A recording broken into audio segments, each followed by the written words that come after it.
Professor Alexander, how would you define intelligence? That's an excellent question. And it's actually one of the more incendiary questions. People have been fighting about this, and we can get into a lot of trouble, Shaq. Depends on how we Yeah. define this and how we go about it.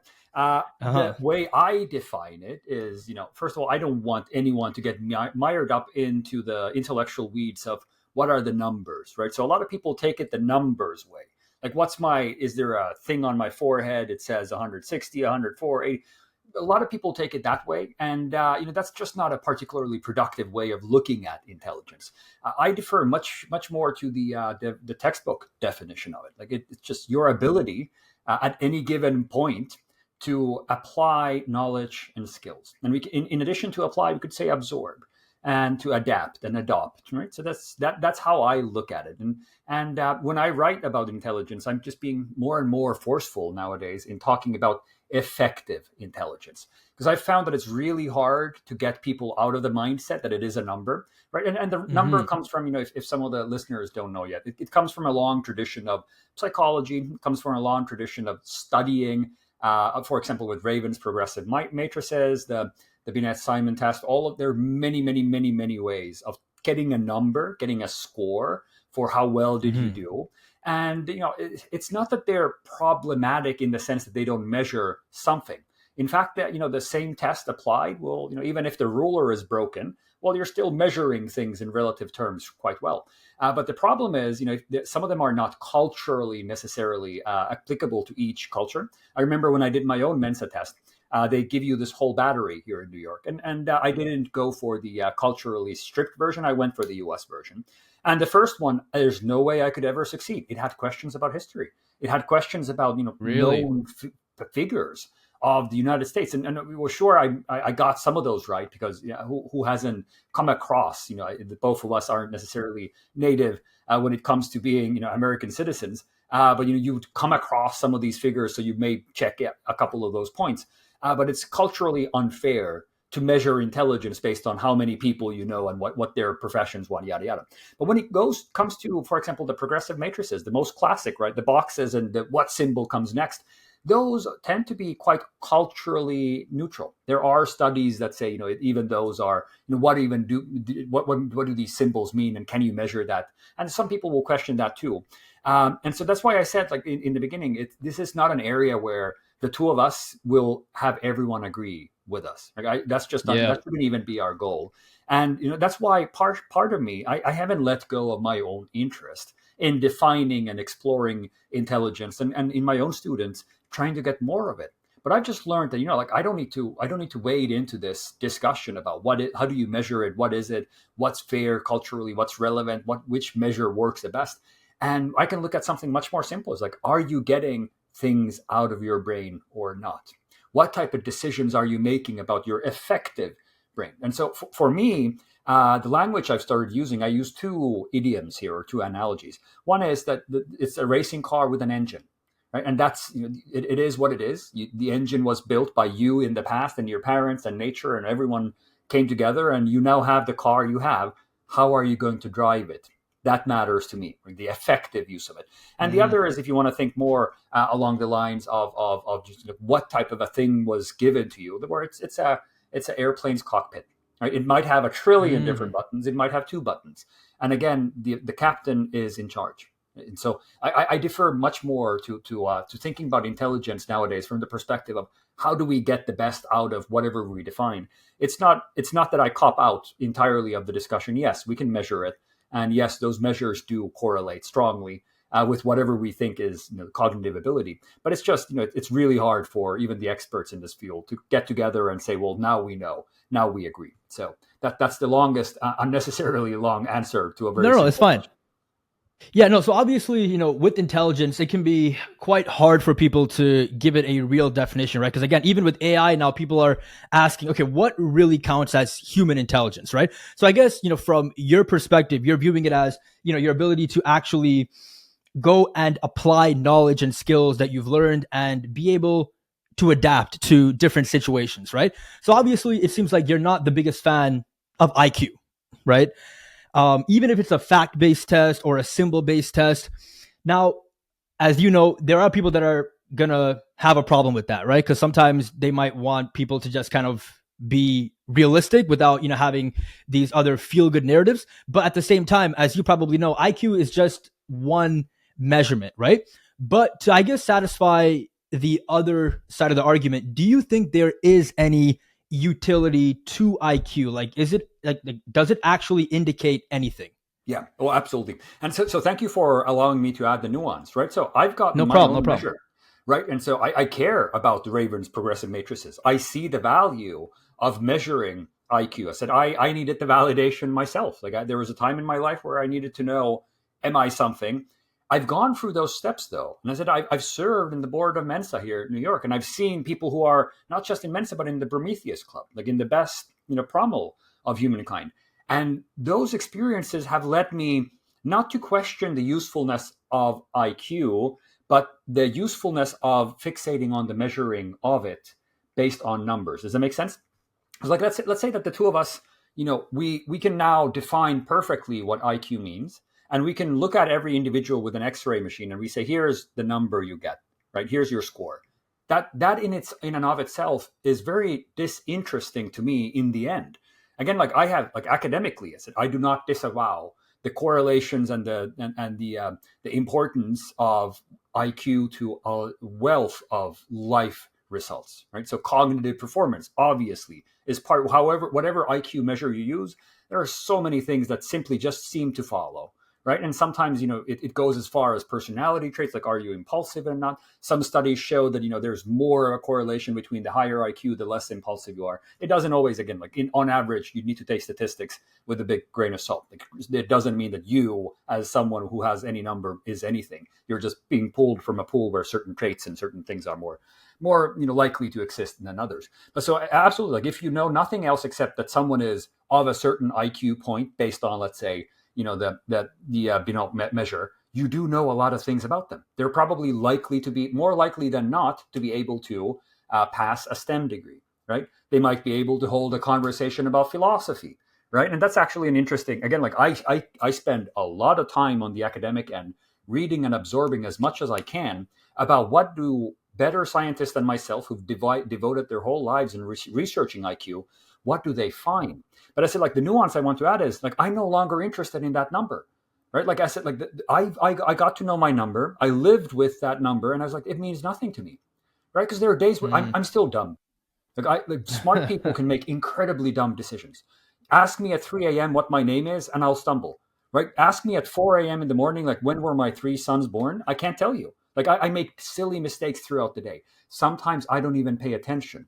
Right? Like I might be at my peak, and I just didn't pay attention. And so, like, if we define IQ not as a static snapshot, but as something that you get out into the world, like this is my new, like, and again, I haven't thought of about this like this until a couple of years ago. But like I said, like for me, it's Mhm. the consequence that matters. Like, do you make better decisions? Do you live a smarter life? Do you avoid things that puts you in danger? Like if we talk about adaptations and what IQ allows you to do, well, we care about IQ because it gives you the things that comes with smartness, don't we? We don't care about the number itself. Like there's no leaderboard, that's projected onto the surface of the moon that says if you have your IQ over 100, your name is going to be on the leaderboard. No, we care about the consequences. And then that's interesting, right? Because like if you look at some studies have shown that, in fact, like having an incredibly high IQ is not that helpful for some of the best outcomes we want out of IQ. So, for example, Yeah, entrepreneurship, right? So there seems to be a plateau. Like once you go high that's right. enough, and one of these things I mentioned, so I've chased my PhDs, and I tell everyone who asks, should you do a PhD? The first thing I tell them is that you have to know that a PhD is statistically the first degree and the only degree we know thus far that actually lowers your lifetime income, right? So it Really? takes, yes, yeah, the statistics, and it's a small study, so again, we need to take it with a grain of salt. But you can indeed, but the studies point, and the intuition is clear, right? So you spend more time outside of the workplace. So first of all, your work life is curtailed by 5-6 years of indentured labor, essentially, to the faculty. And the second is, if you know PhDs, right? Specifically, if you know philosophy majors, like, do they chase money? Do they chase building an enterprise usually?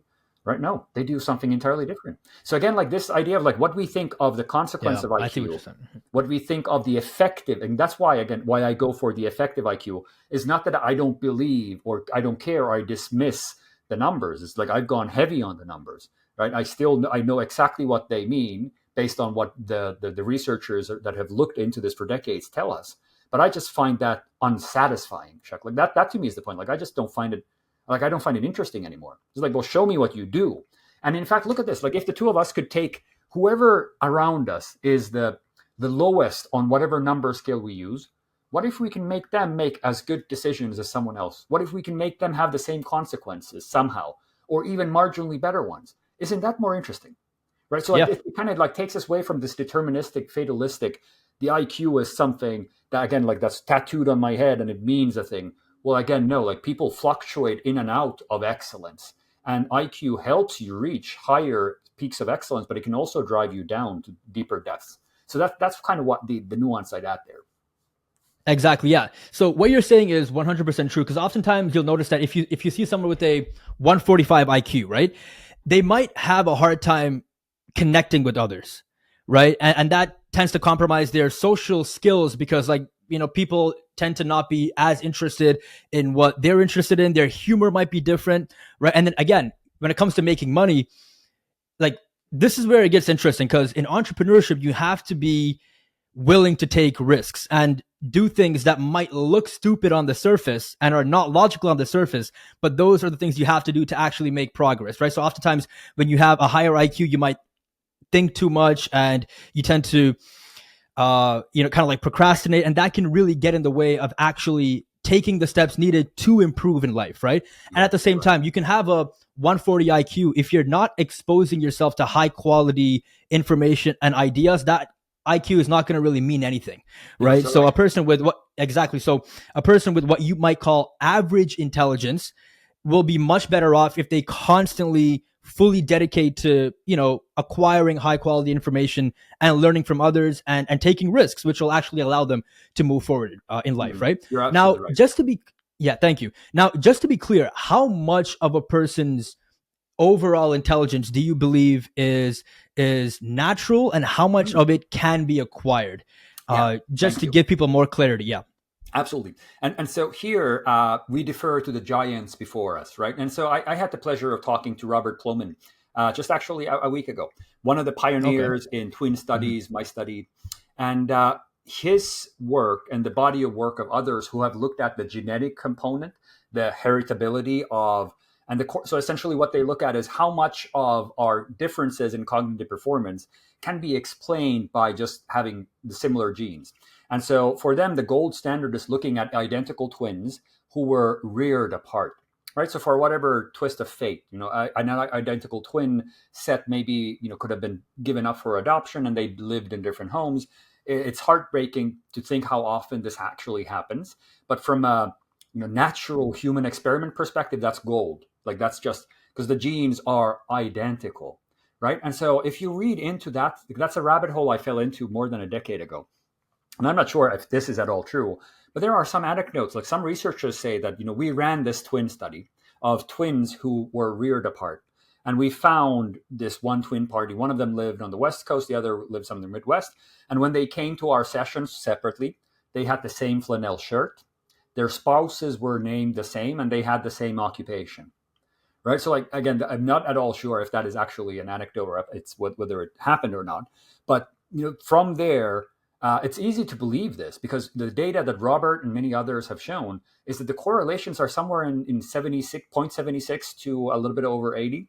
And so like almost, everything except the 1/5 is explained between these identical twins by just the fact that they came out of the same mother with the same genetical payload. And so what does that mean, Chuck? Like that, here's where a lot of the mainstream conversation ends, and no one explains the rest of it, right? Like, what does it even mean? Even if it was 100% explained by your genes, what would that mean? Like, how would we use that information in society, right? So, like, we are not ready as a population, as a humankind, to even argue about these things. Most people haven't even had the precursor arguments to this. And so a lot of people take this as, and if you talk to people like Robert Plumman, you'll hear that they've received a lot of pushback for, when they tell people that, look, it's much more determined than we think, right? Like it comes out. Your kids essentially are what the genes make them. And then the extra 20-30% is the environment. Sure. But so let me tell you like another way of thinking about this. So that's on the IQ. Like if you measure it with a Raven's progressive matrix and you get the number, 80%, 70% between identical twins is explained by, and then it just kind of goes lower by fraternal twins and random people. So that's on the IQ part as defined with numbers. And so let me take you back to the world I find much more interesting, which is the getting something out of your brain. So let's say that the two of us want to pass the Chinese university exam, like the Gaokao, right? And so it is necessary to have a certain level of intelligence, measured by any measure you want, right? So you probably have to be up there in order to get the top score, because it's hard. Your brain has to work. It has to have fast firing rates, and it has to be accurate. But you see, like I use those terms very for a reason, because that's what we care for. We don't care about IQ as a number. We care about what comes out of the IQ. Your brain thinks fast and it thinks right. You know what? Those two skills, I can take the dumbest person I know, which is often myself in the room, and I can help myself think faster and more accurately. So you see, like this again, like even if it's a 90% determined, I really I don't find that as interesting anymore, because the thing that I care about is, well, whatever you were given, let's push that further and further, because that's a conversation I actually care about with my students, with my children, with myself. And so taking back, I mentioned the engine. So if we believe, and I think we should, all the genetics studies that have been done, that a significant portion of your IQ is fixed based on the genes that come out of you. So the engine, the blueprint for the engine in your car has been built by someone else. Well, a couple of things also happen. It's necessary to have that good blueprint, sure, but it's not sufficient. So we know from studies, for example, that lead in the atmosphere will lower your IQ. So your genes can be great, right? You could have the best genes, but if we have that child in an environment where there's a lot of lead, and most likely now we're also seeing signs that maybe PFAS and some of the microplastics and many other things lead to, and head trauma is another, right? That will actually chronically depress your IQ, and it never rebounds.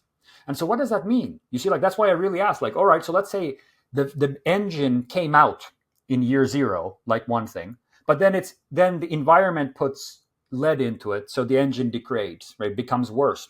Who's at fault? Like I said, like we're not ready to have these conversations in a meaningful way, because we don't talk about it often enough, and people get really scared about the fact that, well, genes matter, and they think here's another thing I hate, by the way, which is that being smarter is somehow morally or other, like from a value perspective, better. Yeah, it's just not. Like that's one of the biggest myths. Like it does not determine your value. It determines many of the outcomes available to us, right? For sure.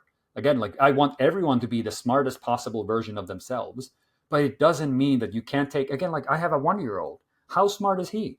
I don't know. But at this point, he's making really dumb decisions all the time. Like he would be out of a life if you don't watch over him. And I love him to death. Like I value him more than my own life, and he's not smart. Does that make sense? Like I just, for sure. I have to use these analogies for students to show them that look like you have to think differently about this, because we just don't have these conversations out in the open, and people just kind of have these myths and these really old-fashioned ways of thinking about where it comes from. What does it mean if it comes from somewhere? Yeah, exactly. And what you're saying is really important, because if you focus too much on the hardwired aspect of it, it can actually lead to some dark places, like for example, selective offspring and stuff like that. Like those are dangerous pathways that human beings can go down if you focus too much on that, right?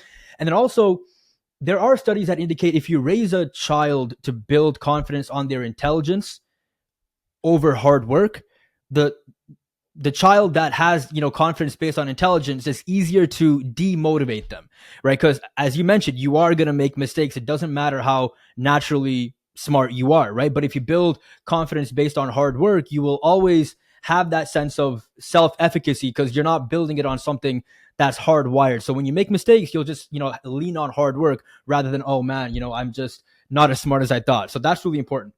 So obviously, we want to talk about the aspects of intelligence that you can actually control, right? Because that's what really matters, right? So in your blog post, you mentioned that the number one performance reducing habit of a person's intelligence is that we don't view the muscle, I mean, we don't view the brain as a muscle that can be improved. So can you go a bit deeper on that and tell us what that really means in For terms of sure. how we view it?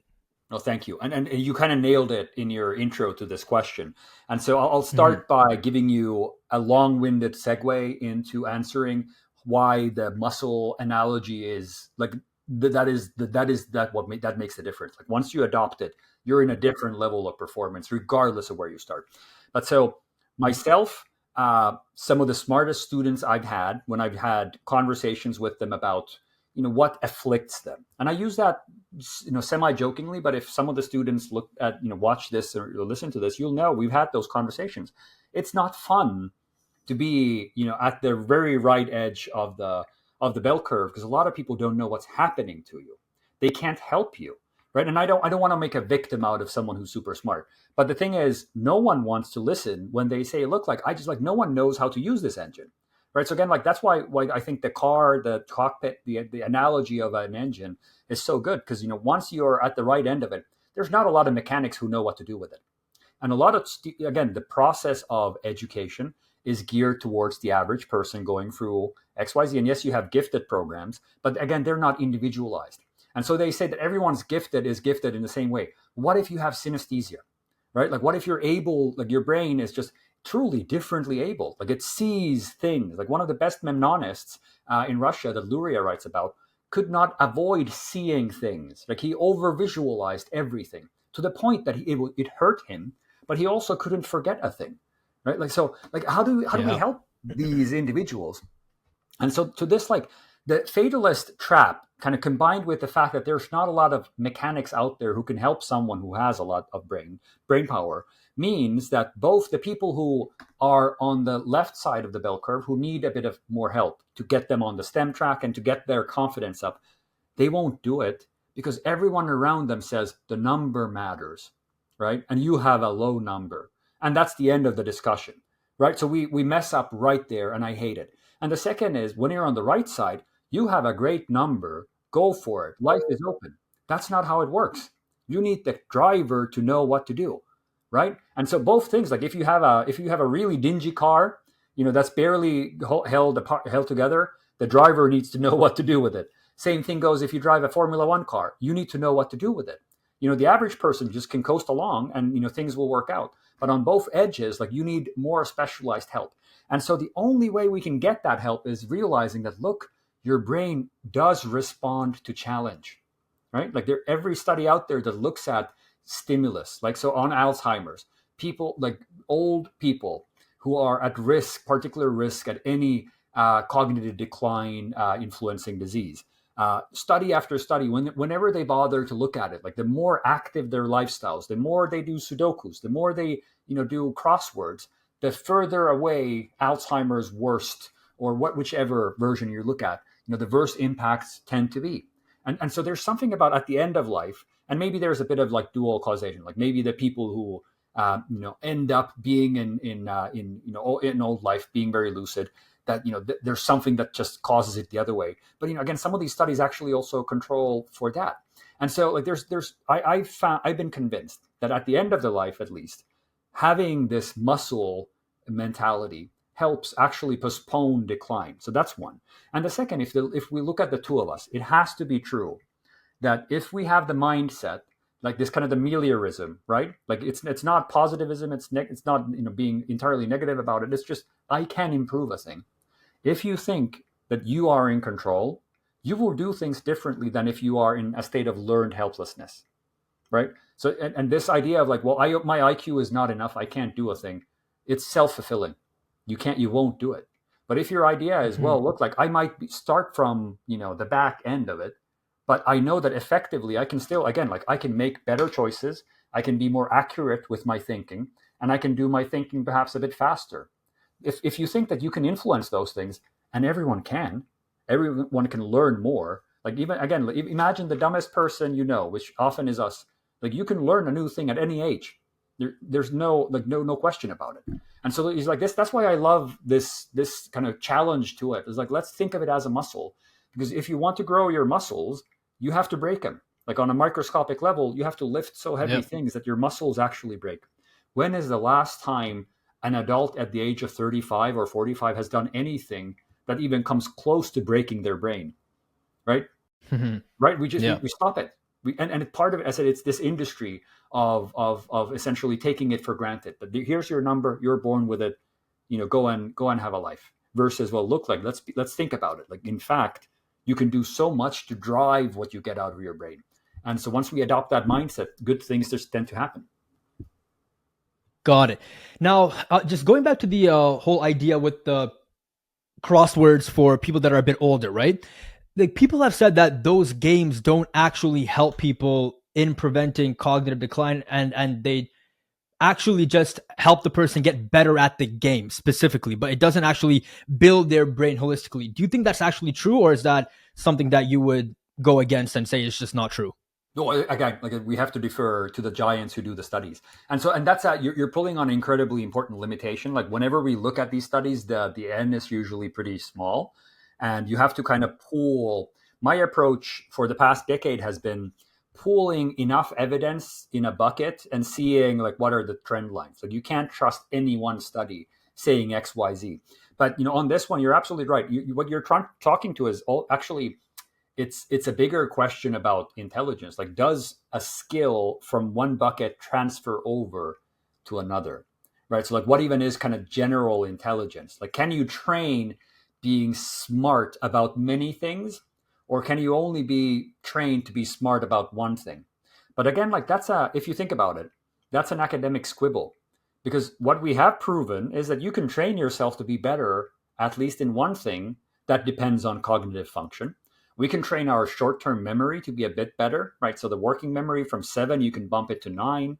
Some people can effectively, if you look at memory championships, right, like, they can bump their ability to remember, random assortments of cards with the memory castle method and a couple of other methods, Yeah. like thousands. And so if that's not working memory, I don't know what is. And if you look at Joshua Foer, he has a wonderful book called Moonwalking with Einstein, right? Like, I've read that. You don't need to be a genius to do it. Like, again, so that you see, like, this is what I care about. It's like the consequence. And so even if you can only do one bucket at a time, then do one bucket at a time. Right? Then let's do all the buckets that you care about. And you're smart in the way, you're smarter in the way that you actually want.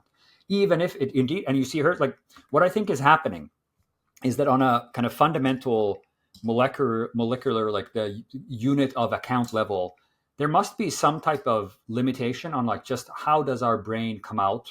Like, how quickly does the action potential from one neuron translate to something else?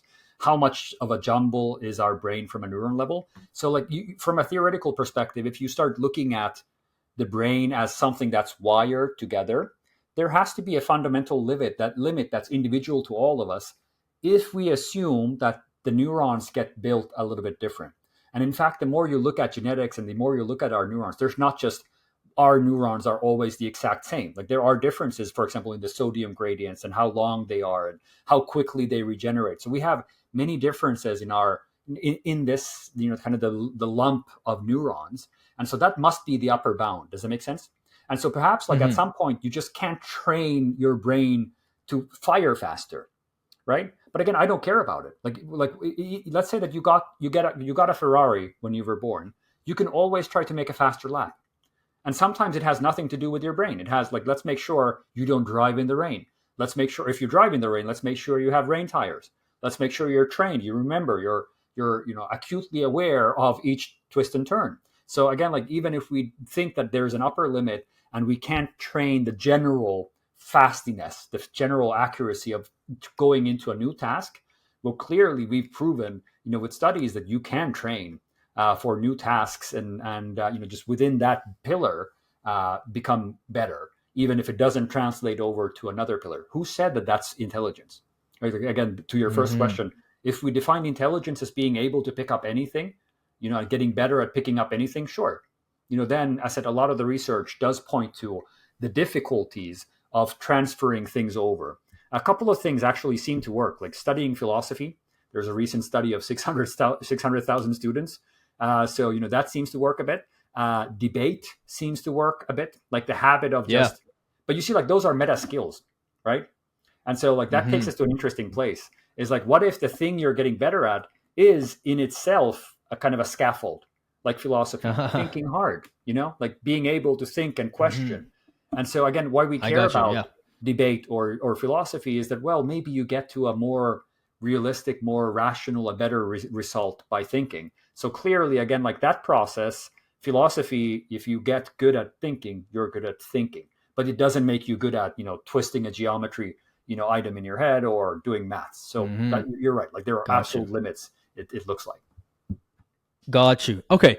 Yeah. So you also spoke about how obviously, when people are fully formed adults at like the age of 45 or 35, they don't necessarily challenge and break their brain the way they used to when they were, let's say, 15, 17, 21 in school, right? Now, if a person wanted to get back into that lifestyle of actually challenging their brain, obviously you spoke about philosophy and like debate, but again, those are kind of nuances, right? What are some other activities that you would recommend that people can look into if they want to build their brain in the most effective way possible? But again, people that are 45, 35 are often working full time. They have kids and stuff like that. So like, Yes. what can they do based on their lifestyle, so it Yeah. actually makes sense for them? You know what I mean? I love that. Yeah. I'm going to give you a non-answer. And I'll give you two non-answers. The first is a joke, but half true. We just signed a book deal for an answer to this. So that's coming by 2027. Okay. So the Yeah. Yeah. curiosity You can is an send it to me. answer. I'll link it down below. Thank you. Yeah. No, Mm-hmm. we're not live with it No yet. problem. But so that book is coming. Okay. Okay. Yeah, that I'm just setting up my own like presence online to push it, because there are answers to this. I'll give you the other Mm. non-answer, which fundamentally actually is the biggest thing that actually would transform someone's lives if they did it, but it doesn't give you a direct answer. And then I can give you a couple of points after that. I think, as I've reflected on, like after more than a decade of teaching adults and undergrads and everything from Sunday school back in the day, like there's nothing as powerful in changing an individual as being envious of someone else if you do it the right way. So let's start there, That's right? So interesting. Mm-hmm. like what I recommend, and as I teach my leadership class, the first discussion is, let's weaponize your envy. Let's look at someone who you want to become. And I mean envy, not in the green in the face, like I want the money they have, but from the perspective of that life that individual lived. It could be Marcus Aurelius. Like they don't have to be here anymore. It could be Rockefeller. It could be your father, your mother, your sister, your professor. It could be anyone. But look at them. And if you feel in your heart that, hey, like that person has a thing I want, listen. Like listen really carefully, because sometimes envy is actually one of the most important signals in our body. It show like if you listen to it carefully, sometimes it does tell you that there's an identity that someone else has that I would want to have. And if you start listening, if you start pulling on that thread and you start exploring that goal at the identity level, my God, like that's where transformation happens. Right. So, and so some of the things that I'm pulling off from here, if you listen to people who have kicked, for example, drug habits. So Charlie Sheen was recently on a podcast, and he talked about how he was in the back of the car, or he was being driven to a car with his daughter in the back, and they were going to the barber shop or the hairdresser, and he sees how his daughter is looking at him. And at that moment, he explains, I think it was Joe Rogan, that essentially like he saw a version of a man that he no longer wants to become, right? So, and he knew that there's another version of him, another identity that he needs to build. You hear this time and time and again, like when people do heroic things, they drop smoking, like they go too far, they break their identity they want to have. So this happens by accident to a lot of people in addiction and in big parts of desperation. Like Scott Galloway talks about how he was broke in his 40s and he no longer wanted to be that man. The thing that we don't pick up from that message is that we can flip it around. So I said, we can use envy. We can look at Professor Galloway and say, hey, I want what he has. I don't want to be him, but I want to be in a position to have some of the things, the influence or the money, whatever it is that, comes of it. And then you can look at him and say, well, that's my goal. there's one mistake you can make, which is looking at just having the thing they have. And there's one part, like, again, super, like, there's a cheat code, which is looking at the identity they embody. And if you find yourself gravitating towards the identity part, that's where you motivate yourself to do absolute greatness. And so that's the non-answer is like, first, let's be serious. Like, is there anyone who you think is intelligent at an identity level, right? And is there someone you think, for me, it's Richard Feynman. Like, quite, like, I just love how he explains incredibly complex things like quantum mechanics, like the things that I barely understand even after he's explained it to me. He explains it with counting beans, like this, one of the Feynman integrals, right? In his book QAD, he explains it like to a 5-year-old. And so to me, that's like, I'm very envious of his brain power, but I'm not trying to match. So here's where I mentioned, like, you should not try to get what the other person has. I'm not trying to become someone who gets to write a book about quantum mechanics. That's not in my brain. But I can take on the identity of Feynman in a most positive way and try to, for example, be as smart as I can so I can explain something simple. And and that's one of the places where I started thinking, like, how do I explain intelligence? So that's where the engine, that's where all of these, and I hope I have even better versions of these. And so that, to me, as I said, it feels like a non-answer, but you truly do that. The transformation begins when you realize that there's someone you want to become. And I said, for a lot of people, it sadly starts with there's someone you are that you don't no longer want to be. But it's much, much more powerful if you find a version of yourself embodied by someone else, because then you can start taking on the habits. And so that's kind of, happy to continue on the habits part, but I've rambled long enough. Yeah, no, that makes complete sense. So basically what you're saying is use your envy as a way to figure out, okay, what do you want to model, right? So again, it's not necessarily, I just want that money. It's more of like, okay, what are the identity and habits of this person that, again, will lead to those results, right? So again, for example, if you're an athlete and if you follow, a guy like Cristiano Ronaldo, yes, obviously he's a international superstar, right? But his identity really comes down to being a hard worker and being fully dedicated. So if you just adopt that and just, being consistent and constantly improving, no matter what you do in life, you will make progress, right? Now, here's the one thing about envy, though. Like, how does a person know what they truly want? Because sometimes people feel envy based off of what society tells them to be envious of, not necessarily what they actually want. Like, you know what I mean? So how do you find, like, what you truly want when we're constantly being told all these different things, in terms of what we should want? Because that can be really hard to actually answer, even if you're by yourself. You know what I'm saying? You're absolutely right. Mm-hmm. And so this goes to Galbraith. It goes to Emil Durkheim, like the infinite malady of aspiration, like the idea of manufactured desires. Like a lot of incredibly smart people have opined on this, and they've said it's a cancer on ourselves, the cancer on our society, and on our well-being, that we just don't know good from good enough. Right? We continue to want more of what. And so that's an important question you're asking. Like, how do you know what voice to listen? And I can only speak to how the voices sound in my head, right? But so, first of all, the version I've started listening to is more persistent, but it is more quiet, right? So it's not the loud, hell, like someone won the lottery, someone got a job I wanted. Like that to me, at least in my body, it swells up. And that envy is kind of a rush. It's like, like, my goodness. And it's still an important thing to listen to, because that's also means, well, like, I probably care about this. But so then the deeper type of envy to me is sometimes it's mixed with awe. Sometimes it's mixed with, let's say, like, how did they do this? It's mixed with, like, oh my God, like, and it's mixed with incredulity. Like, I can never get to that level. Right. And so to me, it's a bit, that envy is a bit of a weaker voice. And here's like one of the best things I've started thinking about it.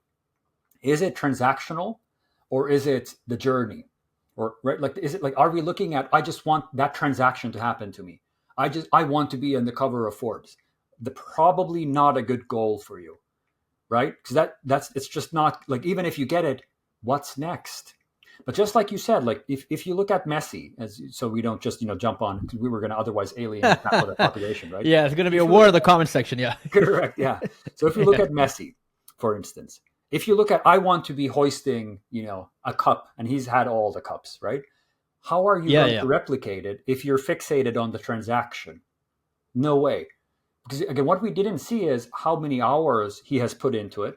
Yes, I will never have his muscle type. I'll never have the ability he has naturally. But if I care about getting the best version of what he has for me, then I better do what he did, not just try to emulate the transaction. And a lot of people jump, and a lot of the envy comes out of the transaction, right? And so, for example, like one way of you can think of it is like, do you want to become Messi, who just lifted the cup, or do you want to be the type of a person who could lift the cup in whatever profession you are, right? So that's kind of how you start getting at that identity level, because you could be the Messi of X, you could be the Messi of podcasting, you could be the Messi of picking trash off the street, and it just means, usually, if you look at what drives super performers in my own research, commitment, consistency, ambition, and you kind of mentioned this, delusion. I love how you said it. Like, a Yeah, lot of you smart have to. people can't delude themselves because they start thinking of probabilities as the defined future. If it's 99% of startups fail, you know what? One of them is still going to make it. And I can tell you, it's the one startup that didn't take the probabilities as the only way forward. And so a lot of smart people will be too realistic. They'll be defeated by themselves. They become the gatekeeper because they look at an identity, they look at a transaction and say, well, it's not likely that'll ever happen to me. And so then they do nothing. And if you do nothing, well, Messi, obviously, or Ronaldo, anyone you admire, they did a hell of a lot of something. And again, it's pretty clear what they did. So it's that we can backtrace. And so that's how you start weaponizing your envy. Like, you have these conversations with yourself. But I'm sure, like, for each of us, envy will sometimes, like you said, it has false signals. It says, for example, one of the most consistent ones is, I need more money, right? Like it's a signal that we all get when we see a rich person. It's like, oh, hell, I need more money. And I would rather make you a person who would be able of making a lot of money, right? Like, I would, if that's the identity you want, sure. But I would never coach my students or mentor anyone, an executive, to say, let's go for money, because that's just a hollow, very empty motivation for anyone to have. Absolutely. Yeah. So that honestly is such an interesting answer, because like what you're saying is, use the envy based off of what you find amazing in that person's, skill set, what they've actually created, their excellence, and then you can try and model that. Obviously, again, for me, I'm a huge sports fan. So, like, I speak in sports terms, right? If you look at Cristiano Ronaldo, you can try and reach that level of excellence in whatever industry that you're a part of, and try and reach that greatness, rather than just, as you mentioned, talk about the money. I mean, of course, there's nothing wrong with wanting to be financially free, because, we all want to survive, we all want to thrive. But as you're talking about, it's much more interesting, and it'll lead to more growth when you want to model someone's skill-based excellence and what they've created. And while you do that, your brain will constantly grow as well, which is such an interesting angle. Like, no one I've spoken to has actually answered that question like that. So that's really interesting. But yeah, so obviously, one other thing that you also talk about, so we're going to take a turn here, because we only have so much time together. But one other thing that you talk about is sleep deprivation. Yes. Right. So this is obviously something that has to be spoken about, because, again, even, for example, in the Western world, sometimes going on very little sleep and working hard can be seen as a badge of honor, right? But why does sleep deprivation actually hurt a person's intelligence? Yeah. Yeah. And I invite everyone to reflect on the last time you were tired, and they can answer the question themselves. Right? It's pretty obvious, and it's too obvious. Like, it's really too obvious. We don't even think of it as making you less intelligent, because, again, I think we have, and I've said this now 1,000 times, but I think we have the wrong view, or not the most helpful view of intelligence. Mm-hmm. Like, the effective Mm-hmm. intelligence is what. And again, if we take the engine as we take the Ferrari as our as our analogy here.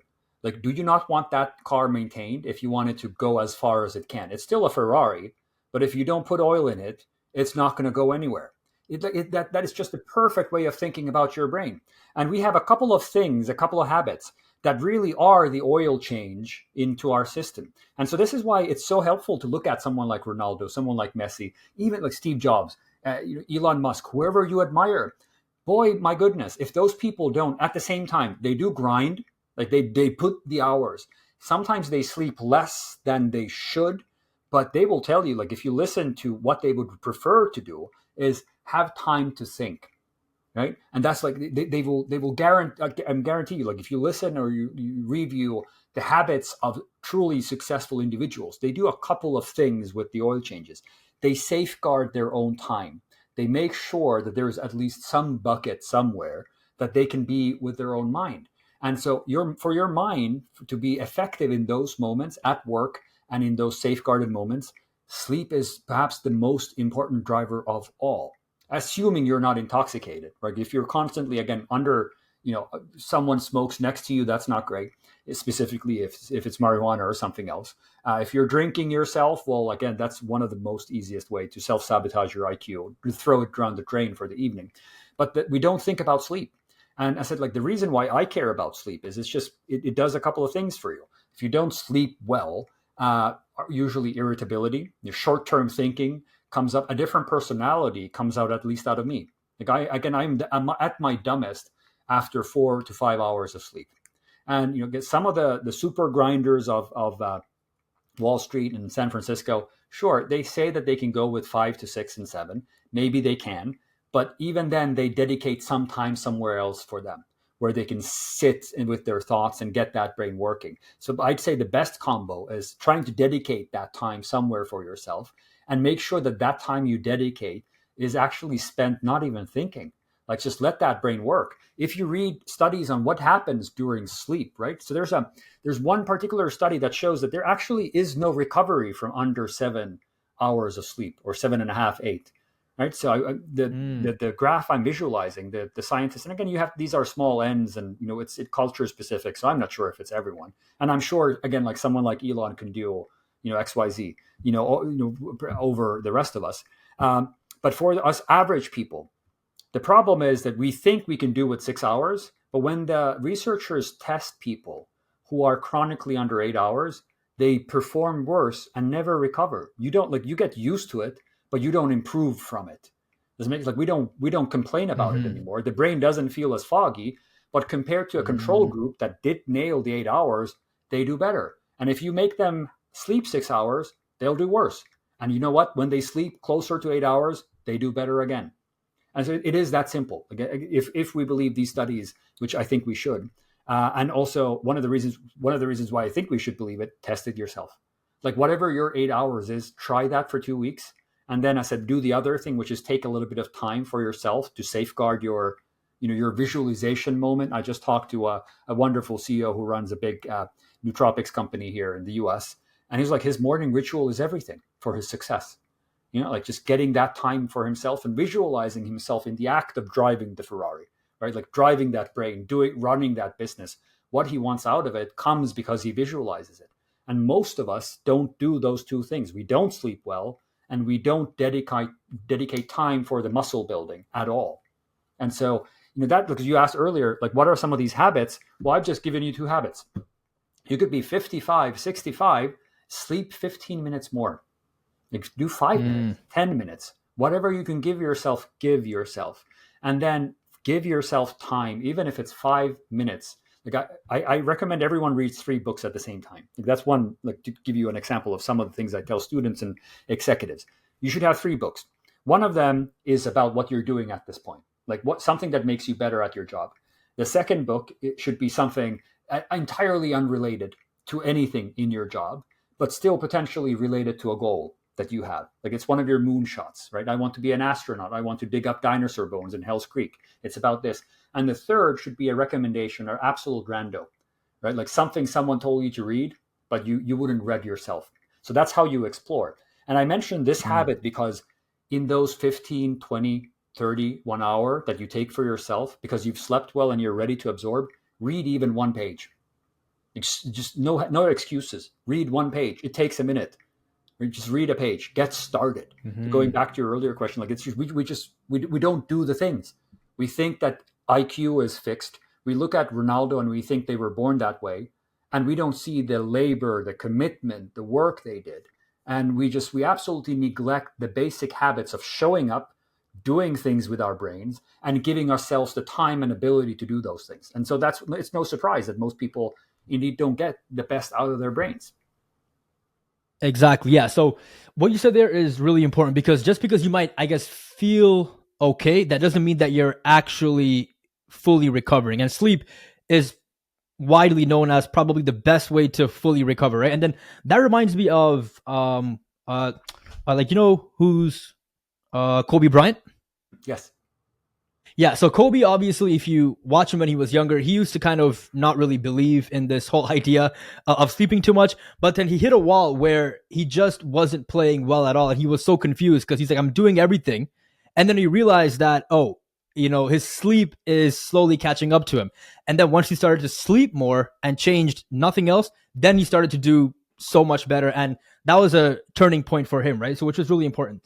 Now, is there this, I guess, problem of maybe too much sleep? Because sometimes people might use this as a way to sleep 12 or 14 hours, right? So is that actually a bad thing, or would you say the more sleep, the better? Well, look, like some people cope through absolute, devastating life events by sleeping. So I'm not going to tell you that, kick yourself up the bed. But That's there's right. something like, if you haven't read Atomic Habits, if you don't read Jordan Peterson, like if you sleep your life away, you slept your life away. And that's a choice you have to make, right? There is something to be said about the hustle and grind mindset, and how I translate it into action is accountability mindset, right? We're all born into this planet, with the baggage we have. We're all in the same airport, and some of us have more baggage than others, but it's your baggage. You check it in, you carry it. Like it's there, you can't expect the airline to carry it. And people who do, they just have a hot piece of coal in their hands, and the only one that's burning is them. Right? Like you can be really upset about how unfair life is, and be moping around about something. But if you want to change a thing, usually it's you who drives it. And in some instances, that's unfair. Some things you can't change. There's many scenarios where life just conspires. And when we talk about depression, I remember someone once told me the first thing you have to check when you feel depressed is, are you actually surrounded by assholes? Right? Because like if you are, you're in trouble. Like there's nothing you can do to fix it except leave those people around behind you. But so for sure, I'd say the studies that I have seen, they don't say sleep accumulates after 8.5 hours, right? And it depends on your personality. Does depend on your age. So older people fluctuate, younger people fluctuate. Babies need 12 hours. And so there's no one rule, and you could be on the other side, you could be on the other end. There's no one thing, but if you are wasting 50% of your time on this planet sleeping, I don't think you found a good goal model yet, right? Like I don't think you've found any reason to Got it. do anything, and that's why you went in the earlier when I said it's a non-answer that's transformative. Like when you start talking to someone who has bad habits, who knows that they have bad habits, who knows that they're moping and they don't get the best out of them. To me, the first the diagnosis I have is they don't have a reason to be better. Right? They're not envious of anyone yet. They don't. Yeah. They haven't visualized themselves wanting or doing something better. So of course they're gonna then sleep is what you do, and then you log on Roblox or Fortnite, and you kick the can a little bit. Maybe you go to work and you're still miserable. We do this to ourselves all the time. Most often, I would say, because we just haven't envisioned a better version of ourselves. So there's no spark. Because once you have a spark, man, you want to wake up early in the morning. You still get those 8 hours, but like I wake up at 6 o'clock because there's writing to do. Like there's a book that's going to transform my life. It needs to get done. Do I like waking up at 6? No. Do I still try to get 8 hours or more? Yes. Do I wake up at 6 because I have 3 kids? Hell yes. Right? Because that's the only time that I have to myself. There's nothing magical about the 6 a.m. cold plunge. It's that's why the CEOs and everyone else, they do it, because that's the only time you can protect for yourself. But there is something to be said about wanting to kick yourself out of the bed because there's a better version of you waiting. And so a lot of people who who will speak on behalf of the more is more is like, well, perhaps you just haven't found a thing for you to wake up yet. But I said it is also like very context specific. So nothing against people God, who yeah. need it, who cope through it. Let's talk once you're ready. Absolutely. Let's get you in high performance once you're ready for it.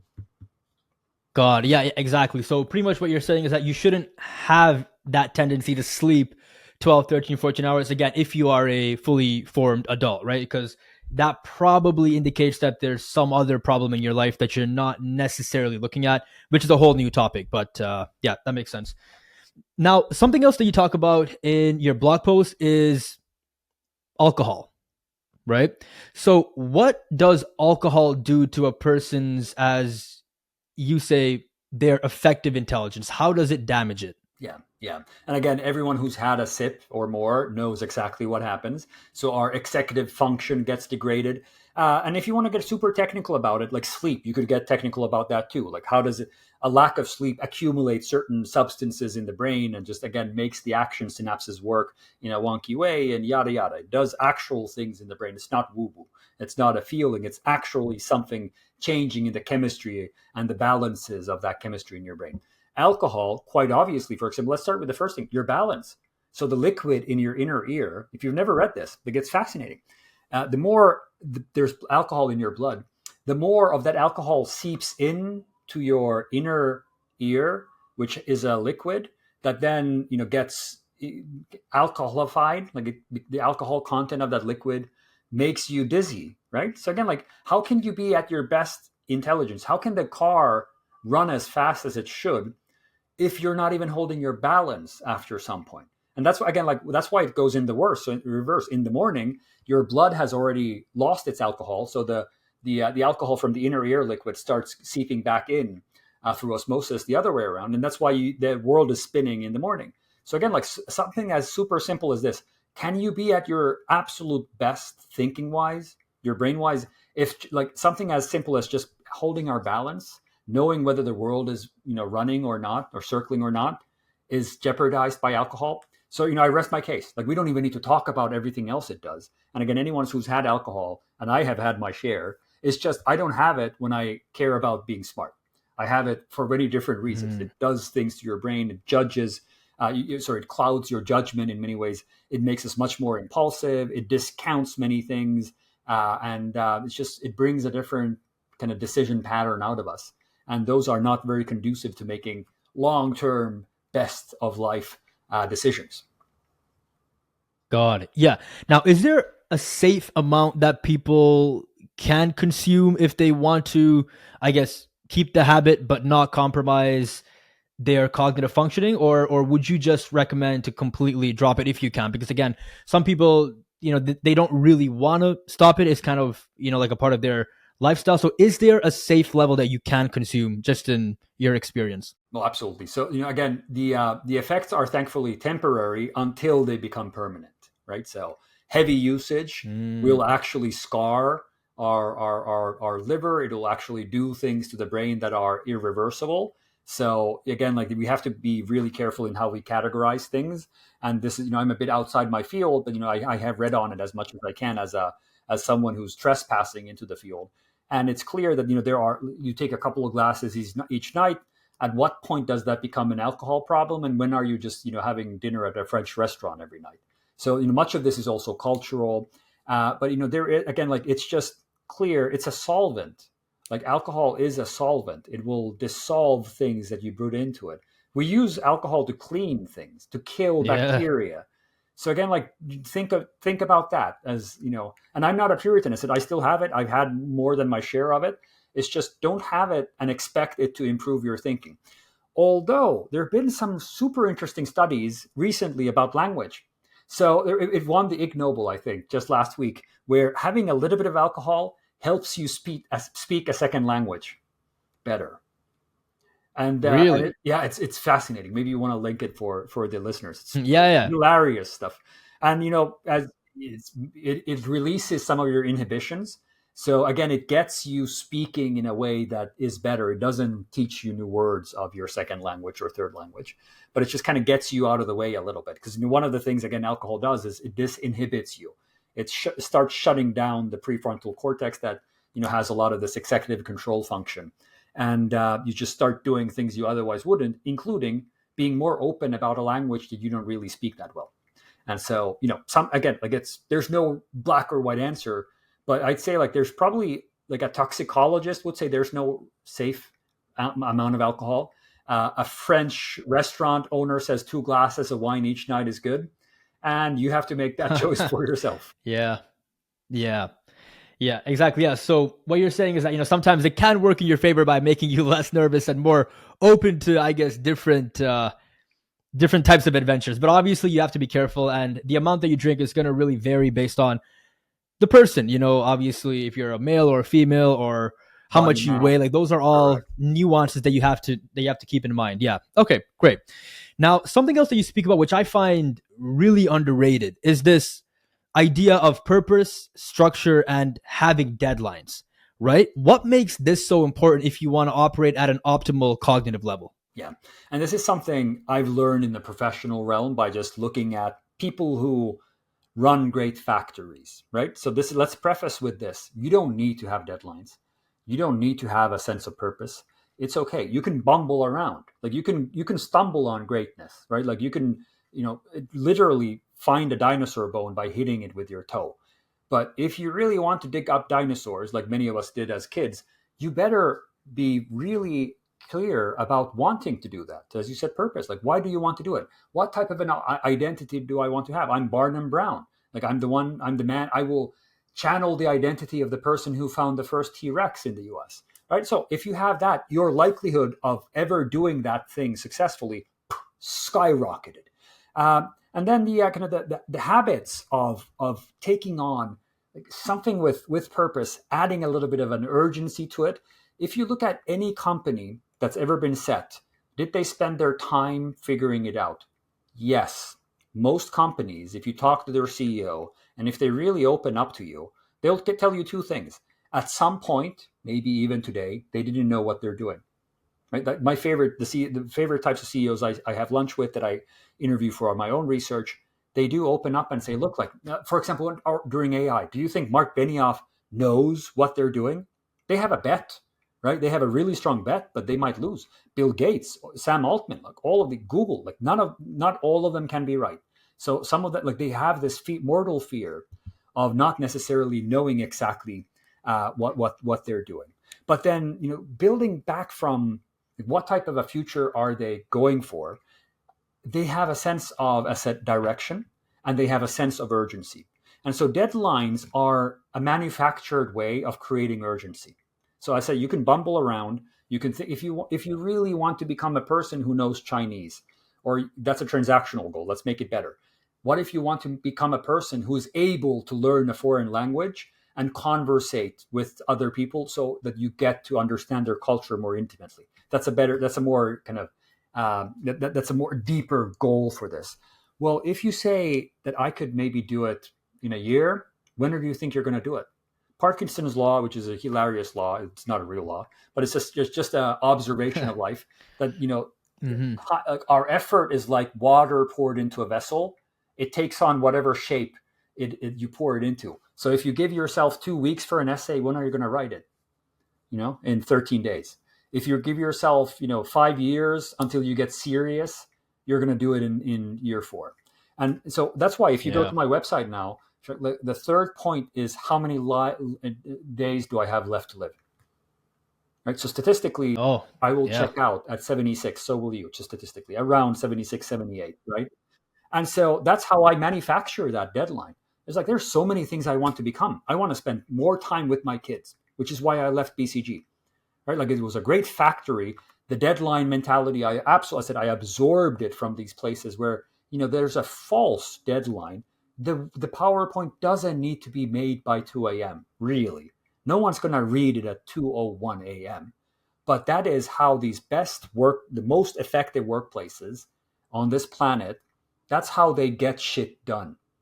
And so the other thing that I can't wait to talk to you about later on is I'm developing a Udemy course on exactly this. Like our conversation just laid bare, and I wish I could call it "Getting Shit Done." We just have to call it something else for Udemy. The current thinking is Uh-huh. super performers and the polymath protocol, but it is exactly this. Like my first point is I will be here for 36 more years, and I want to do 100 years worth of stuff. Let's get working. You have to get that sense of urgency. Steve Wozniak and Jobs, they were not in that garage, just smoking blunts and thinking we have all the time in the world. Yeah. They Yeah. operated under a sense of urgency. And if that urgency doesn't come from within, fake it. put a thing on your calendar. Even worse, tell your best friend to hit you in the face gently, or do something, whatever it is, like do something to proclaim that Yeah. I am under a deadline and work towards it. It's just so important. It's absolutely fundamental to getting stuff done. God, yeah, exactly. So basically, what you're saying that it's extremely important to have that sense of direction and have urgency because it keeps you alert and on your feet, right? Again, as human beings, boredom will kill you. It's, again, as they say, when people do retire from their jobs, I mean, their health tends to just have a rapid decline after that because they're not really doing anything, right? They're not on their feet, they're not alert, and they're just stagnated, which is not a human quality. Now, again, okay, wait, how much time do you have? Because I know we're So I'm stretching it out a little bit here. I checked my phone. I think the kids have like a good 15 more minutes. So happy to Okay, cool. Yeah. knock out the rest. Yeah.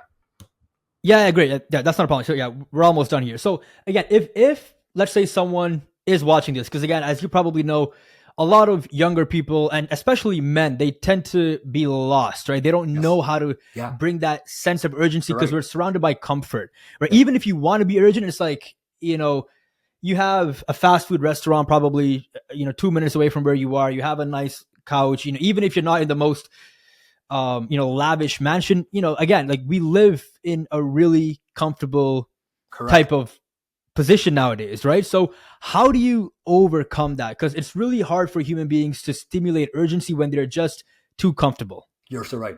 And so the thing is, like, we've solved this. Many men have solved this in a different realm of life, at least at some point in their lives, right? And so it's exactly like you said, things don't transfer over. You can be super smart, and I'll tell you a good example that will resonate somewhat with some of the males here about going to the gym, right? Like some of the people who could never get into college because they just didn't care about learning were the smartest people about their gym regimen. I remember at age 16, like one of my close friends back in Finland was like, he was spending the physics class writing like his reps, right? Like, God, my God, you got it. Like, and why did he do it? Well, he saw a bodybuilder that he wanted to become. He saw people at Gold's Gym, was like, shit, that guy has racks on racks on racks. Who am I? I want to become that person. So like this, like it's not that I've invented something in these things that I discussed with you. It's just like I'm waking up men specifically and many other, like, whoever needs to hear this. I'm waking you all up, and we know how to do this. We get envious at someone else's biceps. And like, well, then we don't ask like, oh, it's genetics, I can never have it. Well, what we ask is like, what's your reps? What do you lift? Are you on the roids or not? Like, how do you do it? Like we reverse engineer it. And then what we do the next day, once you get serious about having a Mr. Olympia body, shit, you buy the bronzer, you buy the thong, you start doing the work. Right. And so it is that simple. Like it is that simple with the brain too. It's just the couple of these myths we discussed about the learned helplessness about I don't have the right number tattooed to my forehead. Or we don't have the mechanics. People don't know how to get you started. And sometimes it's just an exchange like this is like, there is no excuse. Find something in this world you want to emulate or attract. If you believe in the woo-woo of The Secret, like start talking to yourself in a way that attracts you getting to those places. And just, you can read James Clear, you can read Simon Sinek, whatever it is that helps you. If it helps you, it helps you. But again, so like we all have our baggage. You are lugging it. If you are sleeping 13 hours a day, expecting someone else to lug your luggage, you're screwed. Because no one's going to do it. It's just not, it's not reality. And so if you want to kick yourself up, you can. It's hard. It's never getting easier. It's getting worse the longer you wait. But I said, like many men specifically, like we intuitively know how to do this in some other areas. We've done it. We just don't apply the same template into other areas in our life. God, yeah, exactly. So men are innately quite competitive, right? So you kind of have to use that to break out of a certain mold that you're in. So you're pretty much saying find a healthy inspiration that challenges you, right? Now that leads on to your final point, which you talk about in your blog post of being surrounded by bad company, right? So here's the other problem. Oftentimes you have to have close proximity to someone if they're really going to be able to challenge you, right? Because sometimes if you just see something on social media, yeah, you might get envious, but it's not something that actually pushes you enough. Like there's not enough pressure. right? So how do you change your environment? Again, if you're surrounded by a company that does not inspire you, how would you recommend that people change their environment to, again, break out of a mold and eventually fire up their brains again, and not just let it become useless I love by that. not doing anything? Yeah. Yeah. So, like, first, let's validate everyone who feels it's hard, because it is hard. If no one around you, if your parents, and this specifically happens to a lot of people with a lot of firepower, when, it's just statistically unlikely that others around you also have the same amount of firepower. It's hard to find someone who's done something with it. That's what I went with the mechanics. And so you might need to find a mechanic from history, and so, like, that used to be the thing. Like, autobiographies used to be a thing that inspired people who were living a life where no one else exemplified the things they could become, but you read about it. So there's a wonderful guy, Robert Rosenkranz, who's become a billionaire in his life. We just had a chat about the book is called The Stoic Capitalist, and he says this is what he was doing at age 10, reading, how did Rockefeller become who he did, and he read it like a how-to manual. Right? So some people answer it this way, but hey, it's 2025. Like, so this, like, it's easier today to reach out and create these parasocial relationships, right? Like, it is absolutely, like, you can email the two of us and we'll respond. Like, that's how we connect. Like, the world is much more Yeah. open today than it is 20, 30, 100 years ago. So again, like, there is no real excuse, but what tends to happen is people, they try it a couple of times, right? And maybe they try it the wrong way. Maybe they had a really cringy email, or they send it at a time when someone didn't respond, or they send it to an asshat who said, I don't care. And then they say, I can't Yeah. do this. Not like another post that I've written that I really stand behind is, you should think of everything as a chain of no's. Like, everything's a no. Like, nothing, if it's easy, if it's an instant yes, it doesn't matter. Like, everyone has it. You probably want something that's behind a door, a hallway with just an unknowable amount of doors that say nope, right? And you have to bang on all of them until one says yes, and then all the no's don't matter. A lot of people give up at that stage where there's like, well, I didn't find my people. How hard did you try? No one said Yeah. it's easy. No one said it's the first 50 people. Maybe you have to move 3 times. Maybe you have to join a cult online. Maybe you have to start becoming a K-pop Demon Hunter fan, right? Like, I don't know. Like, maybe you have to leave Reddit, join Reddit, find someone on Mhm. Twitch, start live streaming yourself. Like, again, we're not entitled to the outcome. We're entitled to the work, but the work gives you the outcome. So if you want to find someone to emulate, there's no excuse in 2025. But again, I do want to validate everyone who feels it's hard, because it is hard. It's not, if it was easy, if it's the first door that says yes, everyone would have them. And that's why it makes such a difference, because it is hard. Requires work to get there. Exactly. Yeah.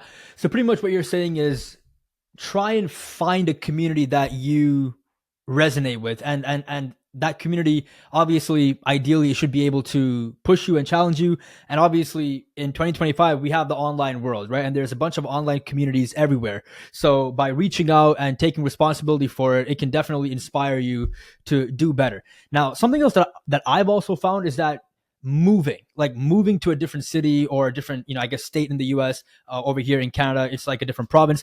Mm. Moving to a completely different location kind of forces you to grow, right? Now, you just have to have that, I guess, strength to take that first step. But for me personally, I found that extremely useful as well, because again, you can be inspired, but if the people around you are just not giving you the energy that you want, you can be the most motivated person in the world. Like, we are a creature of our environment, right? So no matter how motivated you are, if the people around you are Yes. kind of downers, like, Yes. it's not going to work out. So like, it's No. oftentimes it's just best to change locations. I mean, that's just, again, in my opinion, right? Because that's been really helpful to me.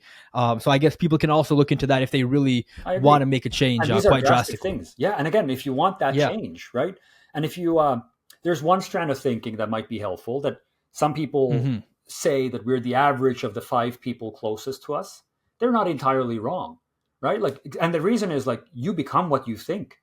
And if everyone around you is thinking negative things, what's the likelihood of you being celebrated for thinking positive things, right? So again, the crab bucket mentality is real, right? Like, misery does love company, and sometimes the move for you is to change that company. It's hard, it's not easy, it's not fun, But again, like if someone is like the Dementor from Harry Potter, who's the idiot? Like you, who seeks the company of all of these people that essentially are just emotional black holes and make you dumber, or them. Like you can't change them, but you can change who you hang out with. But I said it's hard. It's not. We make it sound easy. Moving is incredibly hard. People don't have money for it. You uproot everything. But if you think of like for example, like drugs, one of the most important feature and kind of enabler of someone's drug habit is that they know who to get it from. Just like that. Like someone's life can change just by moving 100 miles and wanting to become a person, making it that much more difficult for you, gives you a little bit more time. You don't get to know the local pusher. There's no one around you, shooting it up, and you stop for long enough to make that the habit, right? So like, and you see, like suddenly you've explained why the these treatments work, where you take celebrities out into a mansion for 2 months, and then they stop, right? Because like you change the context. You change the context. Ayahuasca retreats wouldn't work as well if you do it in your in your backyard. Now, if you go to the Costa Rican center for it, it kicks harder. If you go to the Colombian rainforest for it, it kicks even harder. So like the context does matter for whatever transformations we want out of ourselves. Absolutely. Absolutely. Well, Professor Alexander, this was such a fun episode. Thank you so much for that. I know we kind of stretched our time here, but it's full of insight. It was really fast paced, and hopefully one day we can do this again. Obviously, you spoke about a book that's coming out next year, so maybe in 1 year I can reach out to you and we can do it again. But if people do want to go look into your work, where would you go and tell them to go? Yeah, firstname.lastname.com. Professor Alexander. The website is up. The rock I'm carrying, Shock, is I started filming my TikToks this week. I am yelling into the void on LinkedIn, like I am going to cringe it up. And so look, like please God help me, someone. It's not fun, but I'm doing it for everyone who comes after me. All the students I teach a lot of people who feel that it's hard to make changes. Like, look, I'm going to turn 40 and I'm going to start TikTok. I'm going to, so I'll come to you. I'll come to the readers and you tell me how I'm doing. No problem. I mean, that's the world now, right? I mean, that's how we get reached. So, I mean, it is what it is. But you have such great energy and you're really fun to listen to. So I don't doubt that you'll have some. I'm serious. I'm not just saying that to kind of, but yeah. So like, do you have any other links that you want to talk about? Because I know that you're working on quite a bit of stuff, but the book isn't out yet. Psychology Today, Forbes are the main places. And if anyone listening wants to do more of this, as I said, email me. I can't respond immediately, but I absolutely love people who reach out, and it's my favorite part of it because friendships start from just offbeat emails where you just start hacking it up. The thing, like, if I could bring back one way of life that's absolutely gone. You remember when people used to send letters to each other? Like Newton sending like hundreds of letters, Leibniz sending hundreds of letters. I will never be that level of an intellect, but the habit I want to have is to have pen pals that stay with me for life. Like exchanging thoughts. I love when students reach out like a decade after and say, "Hey, I read this piece and I thought of you." I was like, "Yes, let's think about it." Like that's so beautiful. So like if you pick one habit, if you're listening, like do that to someone. Reach out to someone you want, because the question you asked is still burning in my head. How do specifically young men get themselves out of a rut? Well, find someone who responds. It's the hardest thing, yeah. Yeah, find one of us. Like there is one of us somewhere. That you, I, many others who are ready to help. And just sometimes helping is just listening. So yeah, that's what I've instead of like, and the book will come, so you have to buy it once it is out. But while you wait, just reach out to someone, and if someone reaches out to you, say yes. Got it. Well, that's, I guess, a great way to end off our episode today. Once again, Professor Alexander, thank you so much. This is really fun, and I wish you all the best with what you do, because your work is really important and I find it really interesting. And as I said, hopefully we can do it again. But yeah, until then, I hope you have a great day, and please take care. Thank you. Likewise.